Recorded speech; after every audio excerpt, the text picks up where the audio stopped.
Good morning, delegates, and welcome to the great state of South Australia. As Wayne said, the home of many Labor legends over the years, and we are very excited about being on the precipice of having 4 South Australian Cabinet Ministers in the form of Penny Wong, Don Farrell, Mark Butler and Amanda Rishworth. But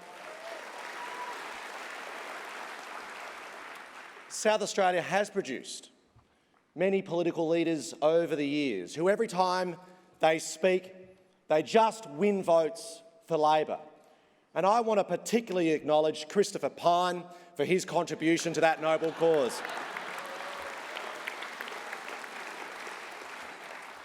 Delegates, whenever we travel abroad, on our return home, the reflection is always made that we live in a great nation with an incredible standard of living.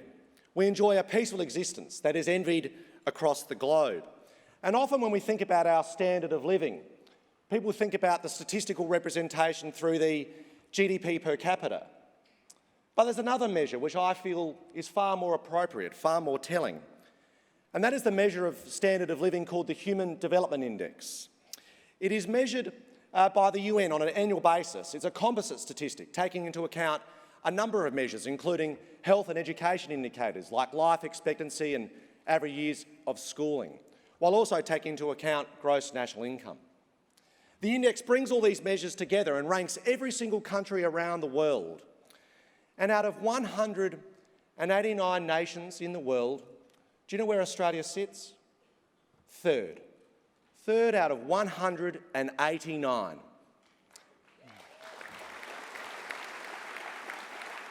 It's an incredible achievement, and people may have different ideas about what underpins our success, but we in Labor understand that maintaining the right balance between the interests of capital and labour isn't just essential for our standard of living, but is also good for the economy itself. But at a time when the profit share of the economy has never been higher and the wages growth has never been lower, we know that balance is out of kilter. When the Human Development Index is adjusted for a country's income inequality, as the UN does, in 2013 we were ranked 2nd in the world. But today we have slipped to 7th. We've gone backwards 5 spots in 5 years. Thanks, Tony. Thanks, Malcolm. Thanks, ScoMo. Because in the last 5 years, by world standards, Australia has become less fair. Delegates, when Australia is becoming less fair, you know it is time for a Labor government.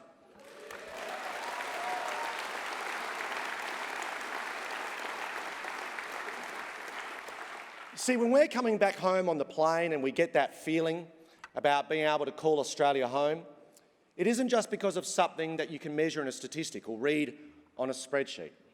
It's because of something far more powerful. A set of values that our whole nation subscribes to. Values that says we're a nation with an open heart, underpinned by an egalitarian ethos that everybody deserves an opportunity, regardless of your parents' wealth, your gender, your sexuality, your colour or creed. We call it the fair go. And when fairness hasn't been at the centre of policy making for the last 5 years, you know it's time for a Labor government.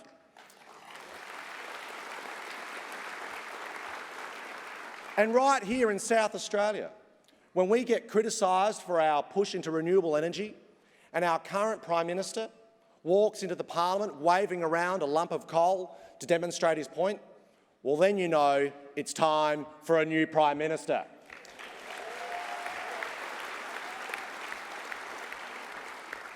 But delegates, if we are going to ensure that every young person in our nation does get a fair go, nothing is more important than education. Education policy always has been and always will be the most powerful lever we have for our future prosperity and equality of opportunity. And no one in our federal parliament is more committed to this critical area of policy than our Deputy Leader, Tanya Plibersek.